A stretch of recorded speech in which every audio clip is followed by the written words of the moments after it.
안녕하세요. 77입니다. 이 시간에는 구독자 김경규님이 질문을 하셨는데 참 저도 이게 속이 상해요. 지은 지 4년 정도밖에 안 됐는데 현관 쪽에 결로가 생긴다. 줄줄줄줄. 그래서 곰팡이도 쓸고 또 결로 물기가 흠뻑 아마 스며들어서 석고보드로 돼 있을 거예요. 거기에 타일까지 붙여놨는데 그 타일이 부풀어서 막 타일이 부풀어 터졌다 이겁니다. 그러면 시공사에서도 이제 하자 보수 기간이 끝나서 뭐 못 해주겠다는 거예요. 그리고 하는 말이, 자, 현관은 차고 뭐 실내는 습도가 높으니까 환기를 시켜라. 또 뭐 제습기도 틀어놓고 여러 가지를 해봤는데 이게 어떻게 해야 되냐? 얼마나 답답하겠어요. 저한테 이렇게 질문을 보내왔습니다. 제가 확실하고 명확하게 해결법을 말씀을 드릴게요. 제 앞선 영상 중에서 뭐 결로 방지, 예를 들어서 뭐 이런 것들이 많아요. 단열, 뭐 거기에 다 중첩되는 얘기인데, 저의 영상 77이 건축 이야기 쭉 계속 보시다 보면요, 중요한 내용들이 반복해서 나오는 것을 볼 수가 있어요. 그런 것들이 자꾸 중복되다 보면은 다 이제 이해가 됩니다. 그래서 이 아파트 현관에 결로가 생기는 거는 원인은 뭐 이론은 간단해요. 결로라는 게 우리 공기 중에 물론 습한 공기에 더 많고 건조한 공기에는 좀 적지만은 노점 온도라는 게 있어요. 이슬이 맺히는 그 온도가 있습니다. 결로가 안 생기다가 점점 온도가 거기가 낮아지면은 거기에 이제 공기 중에 있던 물방울이 붙어요. 그 붙기 시작하는, 이슬 맺힘이 시작하는 온도를 노점 온도, 이제 이슬점 온도라고 그러는데, 어쨌든 그러면 차면 안 되죠. 차면 안 돼요. 그리고 환기를 시키라는 얘기는 뭐냐면은 우리나라 기후가 그렇잖아요. 여름엔 고온 다습하고 겨울에는 저온 저습입니다. 바깥 공기는 습도가 낮아요.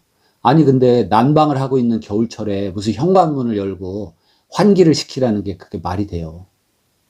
곰팡이 때문에, 결로 때문에 찬바람이 그렇게 현관에 왔다 갔다 해야 돼요. 찬바람이. 그래서 명확한 핵심을 알아야 됩니다. 자, 생각해 보세요. 여기 외벽이 있고 이쪽이 실내예요. 그러면은 실내 공기는 온도가 높고 습해요. 습하기 때문에 어떤 차가운 벽체나 유리나 창틀이 있으면 거기에 결로가 생기는 겁니다. 근데 현관 쪽은 어때요? 차갑죠? 안쪽에 현관 중문을 열고 안쪽으로 들어오면은 그래도 실내 난방이 잘 되기 때문에 따뜻해서 그렇게까지 결로가 안 맺힙니다.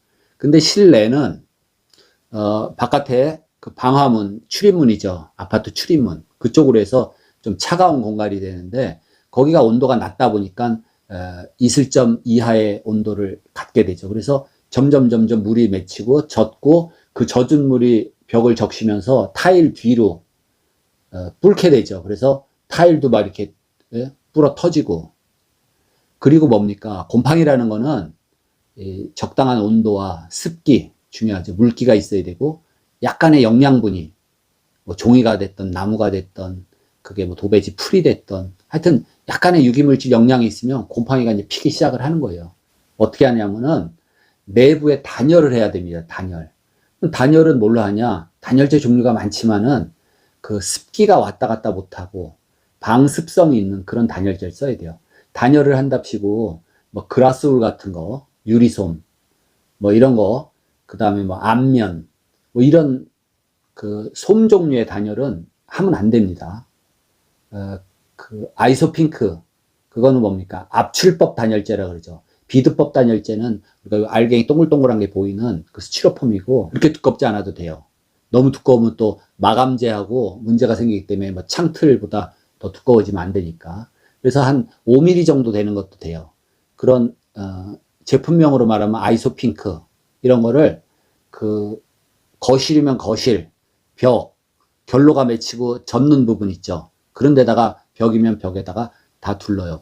근데 가장 중요한 게 뭐냐면은 실내에 있는 습한 공기가 단열재로 막았을 때 그 사이 어디론가 들어가면 안 됩니다. 천장을 살펴보면은 천장에 예를 들어서 뭐 다운라이트가 있는데 다운라이트 옆으로 이렇게 바람이 공기가 통한다. 그것도 안 돼요.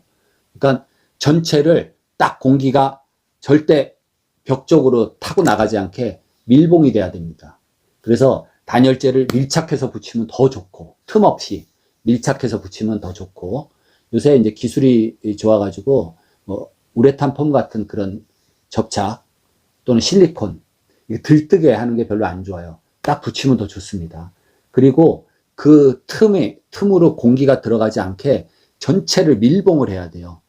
다시 말해서 유리로 어항을 만들듯이, 어항 만들려면 어떻게 돼요? 그 틈에 물이 새지 않게 전부 뭐 실리콘 코킹을 한다든지 그런 필요하잖아요. 그렇듯이 공기가 절대 새나가지 않게 해야 돼요. 그러면 어떻게 되냐? 이쪽이 현관 실내, 이쪽이 말하자면 외부예요. 그러면 여기에 있던 습한 공기가 이쪽으로 빠져나가지 못하게 해야 됩니다. 근데 단열을 한답시고 단열재 이렇게 붙여놓고 틈이 벌어져 있고 그러면 그 사이로 습공기가 새 나가면 그 뒤에 가서 또 결로가 생기는 거예요. 그렇기 때문에 가장 키포인트는 공기가 새에 들어가지 않게 완전히 밀봉을 해서 단열을 해야 되는데, 단열재는 두껍지 않아도 된다. 단 단열재가 습기가 막 이렇게 통과하고 물기가 통과할 수 있는 그런 단열재가 아니라 이제 아이소핑크 5mm나 8mm 이런 정도 괜찮아요. 그렇게 해서 딱 봉해서 하고, 그 다음에 그 단열재 위에 이제 도배를 하든지 다른 마감재 뭐 루바를 붙인다든지 다양하게 할 수가 있어요. 그러면 어떻게 돼요? 이 단열재 이 표면은 그 전에 단열을 하기 전에 이 뒤에 온도보다 훨씬 높습니다. 그래서 결로가 안 생겨요. 따로 문 열어놓고 환기하고 그럴 필요가 없습니다. 이 틈이 있어서 일로 습한 공기가 들어가잖아요. 단열재 뒤로 이 벽 쪽으로. 그러면 또 그 벽에 습한 공기로 인해서 이제 수분이 뭉쳐서 이슬이 맺히죠.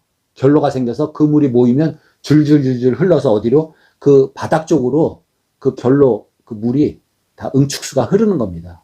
그게 벽을 적시고 석고보드를 적시고 석고보드가 뿔고, 예? 이 본드 붙임한 타이르 본드가 뿔고, 그래서 그냥 타이르도 이렇게 부풀어져서 떨어지는 거예요. 그러니까 그 타이르 다 떼어버리시고 거기다가 단열재를 밀착해서 물샐 틈 없이 밀봉해서 붙이고, 그 위에다 다시 타일을 붙여도 되고 루바를 붙여도 되고 도배를 해도 되고 스타커를 발라도 되고 마감은 다양하게 할 수 있어요. 근데 사람들이 가장 중요한 거, 그 단열재를 밀봉을 못하기 때문에 거기서 문제가 생겨요.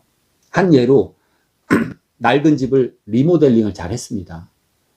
1층도 하고 2층도 하고 리모델링을 했는데 2층인데 슬라브 집이에요. 슬라브 집.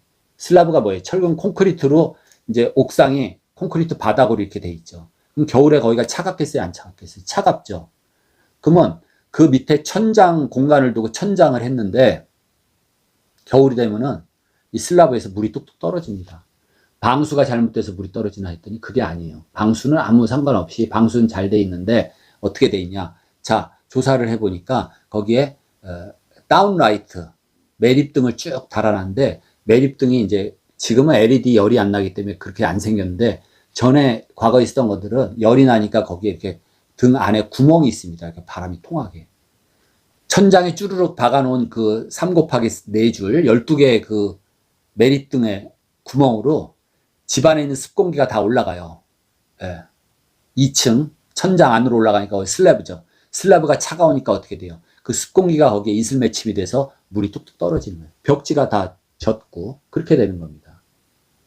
우리가 증류주, 소주, 뭐 위스키 만드는 게 다 그래요. 어떻게 돼요? 알코올을 끓여서 그 습한 증기가 올라가면 차가운 데다가, 그죠? 차가운 데 닿으면은 응축이 돼가지고 방울방울 떨어지는 그게 증류주가 되는 거예요. 술. 원리 똑같아요. 더운 김을 차가운 데다 갖다 대면은 응축이 돼버리는 거예요. 아, 김경규님, 너무 고민하시지 마시고요. 현관 쪽에 타일이니 뭐니 싹 뜯어내고 제가 얘기한 대로 단열재 두껍지 않아도 돼요. 5mm나 뭐 그 정도 딱 붙여요. 예. 찰싹 붙이고, 틈 없이 찰싹 붙이고, 그 단열재가 단열재 만나는 코너 같은 데는 전부 코킹을 해서 메우고, 천장 쪽으로도 또 봐요. 이렇게 뭐 매립등이 있어가지고 등 사이로 틈이 있어서 예? 그 습공기가 올라가면 안 되니까 그런데 다 봉하세요. 그리고 나서 마감을 해버리면은 결로가 안 됩니다. 예. 다들 시공을 잘못해서 단열재 붙여놓고 그 단열재 뒤로 틈이 있어. 그 뒤로 들어가면 거기는 어디야? 단열재 뒤는 어디에? 차가운 데에 무조건 차가워요. 그 사이에 그러니까 결로가 생겨서 그 물이 어디로 내려? 밑으로 내려가죠. 그럼 걸레바지 있는 데부터 젖기 시작해서 썩기 시작하고 마루 가장자리가 썩기 시작하는 거예요. 그런 점 유의하시고 원리는 간단한데 그 키포인트를 딱 잡아서 시공을 못하기 때문에 그렇습니다. 그래서 질문하신 김경규님은 그렇게 좀 시공을 하면 좋겠어요. 목수가 오든지 누가 와서 시공을 할 때 꼭 그 점을 강조를 하면 됩니다. 그러면 이후로 하자가 안 생겨요. 그 아파트 시공사도 참 문제입니다. 네. 그 원리로 단열을 좀 그렇게 했으면은 하자가 안 생길 텐데 문을 열어놓으라는 게 말이나 되는 소리예요. 그리고 제습기는 또 왜 거기다 돌려요? 네, 이 추운 날씨에. 오늘 얘기 마치겠습니다. 고맙습니다.